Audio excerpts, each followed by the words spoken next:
Are you defending something? Or may pinoprotektahan ka ba ritong something? Pwedeng sitwasyon, pwede naman ding tao, pwede ring connection. But look at you. I'm sensing this kind of nakakapagod. Pagod ka na. You're stressed, you're frustrated, like wala kang choice but to continue fighting for this situation, this connection, for this person here, whatever it is, let's find out. Pero kung ano man to, pagod ka na. Pero nananatili ka pa rin lumalaban.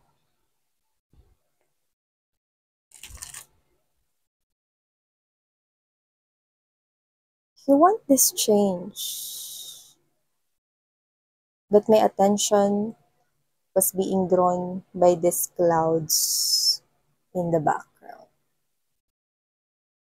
Marami ditong mga bagay na hindi ka nauunawaan, walang kasagutan pa sa ngayon.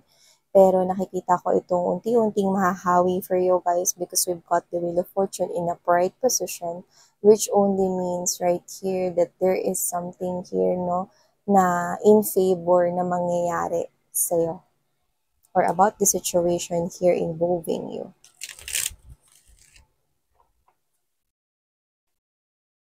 Parang should I keep on protecting this or fighting for this? Or should I stop?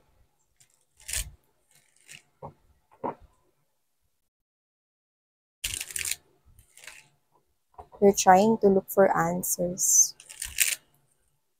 But the answer seems to be unknown right now.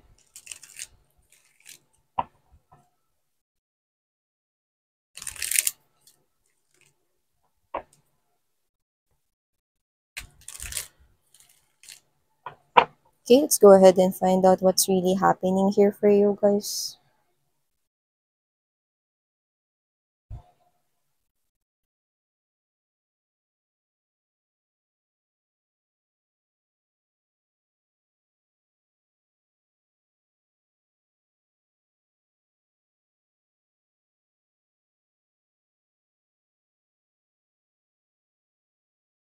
Nakikita kita dito na umaalis, lumalayo, or umiiwas sa isang sitwasyon. Pero lumalabas ka rin bilang sobrang mapagpasensya, lumalabas ka rin bilang isang napaka-maintindihin. You are a very loving, you are very true when it comes to your emotions and feelings. And of course, no, nagiging totoo ka sa lahat, no, ng bagay as long as yourself is involved in a situation. With the temperance energy right here, this is you. You've been patient enough. With that sun shining in there, it looks like, no, this is you waiting here for some kind of positibo, no, or something here na magbe-benefit ka. Pagbabago. Looks like this is you patiently waiting here because we do all know that the Pentacles coins and Pentacles coins and money here, no, has something to do. Symbol niyan sa tarot is patiently waiting here, something to sprout or to begin. It's as though energy, Queen of Pentacles energy, yet it gives me this kind of message, no, na matagal yan. But I do believe that this is not a waiting for a money or waiting for a finances, okay, related thing. Sinabi ko yon dahil ang simbolo nitong coin na to isa itong pera, no, sa tarot, ibig sabihin yan, no, mabagal na pag-usbong. Nagpakita ka rito, no, ng pagiging patient or iniintindi ang sitwasyon na to kasi hoping ka na mayroon ditong positibo na pagbabago kung saan ikaw ay magiging happy at masaya doon. Okay? At naghihintay ka sa ganong pangyayari, sa situation na yun. Pero mukhang hindi mo yun nakuha or nakukuha. Kaya nakikita kita na umaalis sa isang sitwasyon. No? Umaalis sa isang sitwasyon. Meron ka ritong mga bagay na nare-realize, no? Especially sa usapang pag-ibig. So, kung ano man to, no, nakikita ko ito na parang nagkakaroon ka ng mas malalim na pag-intindi, no, sa usaping pag-ibig rito. Mukhang dito, mas naiintindihan mo, no, kung ano ba yung klase na dapat mong maintindihan pagdating sa isang relasyon, sa isang romantic relationship. Maaring meron ka ritong partner or kakumit, no, na pwedeng iniintindi mo siya, no, at nagkakaroon rito ng parang binibigyan mo siya, no, ng mukhang higit pa, no, sobra pa, no, sa enough time, no, na pwedeng iniintay mo siya rito na magbago because new beginning has something to do with changes and it looks like this is not happening or this is not yet happening. So, yan. Seryoso tayo dito, di ba guys? Pero may narinig ako, go Jollibee, go Jollibee, and baka kayo. Kami galing dito ng children's party, or baka meron dito mga babes, no, na meron kayo napanood dyan, no, kung saan may nag-go Jollibee dyan. Ba yan? Seryoso tayo dito eh. Shh. Silensyo. Go Jollibee. Ayun na, hindi pa ko sponsor ng Jollibee Jollibee. Hindi pa ko sponsor ng Jollibee. Okay, yan mga babes. No? Ba yan? Naalala ko tuloy yung meron akong Sojak sign na-read dati. Seryoso din kami dun. Tapos biglang may sumigaw na bingo. Ba yan? Panira naman ng mood. Tuloy na natin. Yung mga viewers ko, nagiging kaugali ko na yun, no? Yan. Papunta na rin kayo sa may saltik. So, yeah. I see.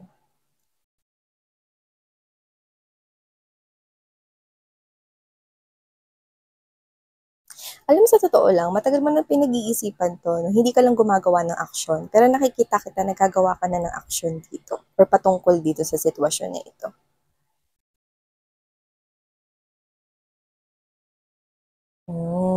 Okay.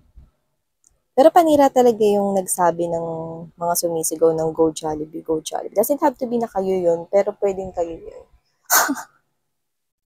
Diba sa party, sumasayaw sa Jollibee. No, baka yung pamangkin niya nag-birthday sa Jollibee or baka meron dito inatalan kayong birthday party tapos sa Jollibee ginanap. Yan, no. Di ba ko endorser ng Jollibee pero ang sarap ng spaghetti nila doon. Jollibee, baka naman. Yan, no. So, yan, obvious. Go Jollibee. Ay, naisigaw yung Go McDo. So, yun nga. So, collective, yung nakikita ko rito for you guys, no, is that you're having here some kind of making a decision, which is a bold decision. Okay? It's a big decision coming from you. Yes. So, yeah. Bago natin simulan ito ng mas malalimang usapan, hayaan nyo munang batiin ko, hi, new subscribers. By the way, Miss Yan, ang pangalan ko rito, no? So, yeah, tira mo, Miss Yan. Tinawag ko na rin sarili kong Miss Yan. Kasi nung sa comments, puro Miss, ayaw ko tawaging Sir. Para maiba naman. So, yun nga, no, hi, my name is Yan. Yan. Katunog kasi yung is tsaka yung miss. So, yan. Thank you so much. Sana mag-stay kayo here with us. You might want to subscribe here. And yeah, you're safe.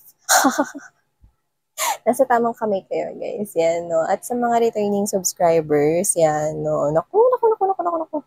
Nakakawa na kayo sa ugali ko, guys. So, yun, no. Thank you so much. Nandito pa rin kayo. So, yun nga, pag-usapan natin to. Wala tayong gender dito and of course, this is timeless. Pero sa nakikita ko rito, sobrang patience ang binigay mo rito, honey. And this is you walking away on this one. Trying to make a solution right now. A solution that will work. Yung solution na magkakaroon talaga ng resulta. Okay? Kasi maaring ikaw ito, no, na parang this is you going into that cycling pattern, paikot-ikot lang. So, you're dealing here with some kind of a partner. There's a partnership right here that looks like it's not working. Okay? So, parang every time na nagkakaroon rito ng gusot, nagkakaroon na rin ng pagpaplantsa ng gusot na naayos, no? Pero pag once na nilabhan mo yan, magugusot ulit. Ganun yung nakukuha ko rito. So, there is some kind here of a cycle, a pattern right here that you want to stop. You want to make a change to that, no? Para maging maayos ang lahat. But, cooperation is number one na kailangan rito sa sitwasyon. Okay? Because a relationship must be a teamwork, di ba? So whatever the case may be, I'm seeing you, you've shown a lot of patience right here, and you are the one mending. Parang ikaw yung nurse, ikaw yung doctor, ikaw yung nag-heal more likely ng situation para hindi lumala ito. No, but it looks like even though you are the one healing that, I'm seeing you getting stressed pa rin, receiving this type of depression, receiving this type of anxiety, and having this kind of doubt. Kasi parang pag nangyari ito, okay lusot, then after ilang buwan na naman or ilang weeks or days na naman, nauulit na naman yung same rito na pangyayari. Because there is some kind of a blockage with the Five of Coins energy in here. This only means that you're doing this because you want to cut, not the person per se, but I'm getting that you want to cut what's blocking this connection to work. Meaning, this is you making this big decision right here. Maybe distance ay kailangan muna for this to happen. Pwedeng ito ay pansamantalang paglayo sa isa't isa, pwedeng ito ay pansamantala na hindi muna pag-uusap, pansamantala na kayo ay dumistansya muna sa isa't isa. Okay? Because you do love that person. You're seeing that person as someone here. Kasi you are the Queen of Pentacles. Eh. This is you faithful when it comes to love for this person. Like, siya lang yung mahal mo. Wala nang iba. Okay? Pero there is some kind of a pattern right here. Alam mo yun? It's like you going in that kind of circle and it's nakakahilo, no? You're getting this kind of dizziness na para kayong may vertigo. Ano? Parang this is you na pag naayos na ito, kunyari nakagawa siya ng mali, nag-sorry siya, pag naayos ito, okay na, tapos sa susunod gano'n na naman ulit. No? It's paulit-ulit. No? It's paulit-ulit kind of thing. And yun yung gusto mong alisin with the blockage right here, Five of Coins energy. But you do not know how to do that. Because you do not want to lose that person as well. Kasi natatakot rin naman kayong mawala siya sa inyo. Pero this is you, I told you that you're realizing here something about love and it's deeper. Dito mas nare-realize ninyo na nakikita ninyo na dapat pagdating sa love, meron ding balance. Which is, ikaw to, you give too much to your partner and your partner give less than what you give or what you give to him or her. So, nakikita ko rito that you do not want to lose that person. Yes. Pero, kailangan mo rin naman talaga rito na isipin yung sarili mo, no? Paano nga ba masusolusyonan ng bagay na to? Paano nga ba mahihinto yung ganong klase ng behavior or pattern, no? Para maging maayos ang flow ng isang relationship. Yes, no? Mga babes, no? Diba? Pag sa classroom, pag ginugrupo tayo ng mga teachers natin noon na minsan, group yourselves into 5 or group yourselves into 3, yan, di ba? Ang gulo-gulo pa minsan, ano suggestion mo? Ay, kasi gusto natin gawin to, ganito ko ta. Tapos ikaw, ano gusto, hindi nagtutugma, di ba? Doon pa lang na ang dami yun na. Ngayon, dito, dalawa lang kayo, so dapat may pagkakaintindihan. Because a relationship is not just a relationship. A relationship should be a commitment. Must be a commitment. So, ibig sabihin, this is you, ang maiisip mo dito na solusyon, no? Kung saan, very mahirap din ito para sa side mo. Very challenging din ito sa side mo. Pero alam mo na ito, yung parehas na magkakaroon ng clarity, no? Magkakaroon ng clarity kung sino ka ba talaga sa buhay ng partner mo. Ibig sabihin kung gaano ka ba kahalaga sa kanya or mahalaga ka ba talaga sa kanya, no? So, this has something to do with that pansamantala, no, na paghihiwalay because you want to cut this blockage here, whatever is this, no? Dito kasi mga babes, no, para kasing because it goes into pattern right here. no, nagkakaroon ng conditioning. Di ba yung mga alaga nating pets, no? Kapag everyday natin silang pinapakain, let's say, everyday pinapakain natin sila ng 8 a.m. Let's say, example lang yun, no? 8 a.m. papakainin natin. Tapos pagdating ng gabi, kakain sila ulit, or example lang to, no? Kain sila ulit ng 8 p.m., no? Hindi sila kailangan tumingin sa clock para malaman yun. They are already being conditioned na kakain sila doon. Kaya nakatambay na sila doon sa kainan nila, di ba? Kasi malapit na mag 8 a.m., alam na nila yun. So, ibig sabihin, this thing right here keeps on going and going with your partner and you na parang, okay lang gumawa ako ng mali kasi papatawarin naman ako nito. Okay lang gumawa ako ng mali kasi pag nag-sorry ako, okay na. Yan, no? Ganun yung nangyayari. Ang tawag doon, it's a pattern. What type of pattern? It's a toxic pattern. At yun yung gusto mong matapos kasi hindi yun nag-workout for you. Walang balance doon. Kasi may takot ka rin dito na ay baka maulit na naman. Ay baka gano'n na naman yung mangyari. Ayoko na ng gano'n, ayoko na ng gano'n. Yan yung sinasabi mo rito, no? And you will think of a decision right here which is something big because you also do not want to lose the person but you also do not want to lose yourself in the process. Kasi hindi mo na, alam mo sa totoo lang, mas mahal mo siya kasi sa mahal mo yung sarili mo. But now you're making this bold move right here because you're now realizing here na dapat mas mahal mo yung sarili mo upang makapagmahal ka ng iba. At itong pansamantalang paglayo niyo sa isa't isa, magdadala ng clarity to. Magdadala ito ng clarity. So, hindi ko alam kung anong klase nagawa nito sa inyo. Yeah. You're hearing that song. You know that song? It's JR song. Nagpapaalam ka dahil nasaktan kita. Nooy di makita mali ako. Yeah, see? Hindi niya makita sakto, hindi niya makita yung mali niya noon because it goes into cycle. With just one sorry, you just let it slip away. You just let that person go away with that mistake. Pero itong pansamantalang paglalayo ninyo na to, magdadala ito ng pain sa'yo, yes. Kasi hindi mo siya nakakasama. Hindi mo alam kung saan rin papunta tong connection na to.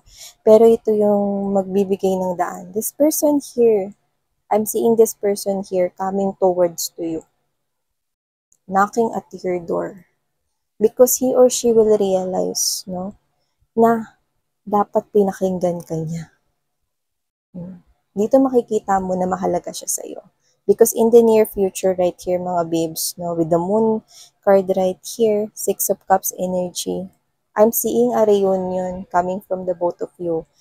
Hindi naman inelaborate here what type of mistake is that. But there is some kind of a behavior or mistake which is blocking this connection to keep moving forward, no? At yun yung nakikita ko na naaalas rito.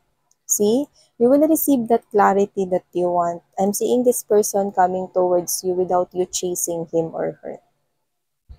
Dito ang papatunayan mo, no, kung gaano ka ba talaga kahalaga sa kanya. And in the near future, I'm seeing you right here that this person is about to enter your life once again. Coming towards you. Telling you yung mga bagay na sinasabi mo sa kanya, magmumula na yun ngayon sa kanyang bibig. And your spirits and angel guys are saying, alam mo yung, naalala ko kanina yung go Jollibee, no? Dito mga babes, no, your angel guys and spirits are saying, no, parang kung gagawin nating cheer, yun ang sinasabi nila sa'yo is, bahala ka, bahala ka. Yan. So, ibig sabihin, no, it's really up to you, honey, right here. Okay? Kasi this is what you want. This is what you're seeking for. This is what you're looking for. Because you do not want to lose that person here. That's what I'm sensing. Okay? And your spirits and angel guides guide this person back to you with clarity. With that clear mindset. With that inner understanding of this connection. Yan, no? So now, hinahayaan ka na yung angels and spirit guides right here, no? With that, dapat may pompompas, bahala ka. Yan, no? Bahala daw kayo. So whatever the case may be, ang cute na reading yun, seryoso, pero parang meron pa rin talagang mga ano eh, no? So may singit-singit na ganun dito sa inyong reading, no? So yeah, let's keep it light. Everything here will be smooth sailing for you guys, so you do not need to worry. Okay? I do feel like that this person of yours is gonna come back here. Dala-dala niya yung mga bagay na paulit-ulit mong sinasabi sa kanya, no, na finally, nauunawaan niya na. And now this person is afraid of losing you, understanding that he or she has to do something about this blockage here. Because whatever that is, this person is about to correct that. Itatama niya yan. Okay? And you do not need to worry again. That's what I'm sensing. Alright? So, ang pang hinihintay nyo, pumunta na kayo sa Jollibee at kumain na kayo doon. Hindi po ako sponsored by Jollibee. So, yan, no? Thank you so much. Collective, sarang hayo, love, and light. Annyeong.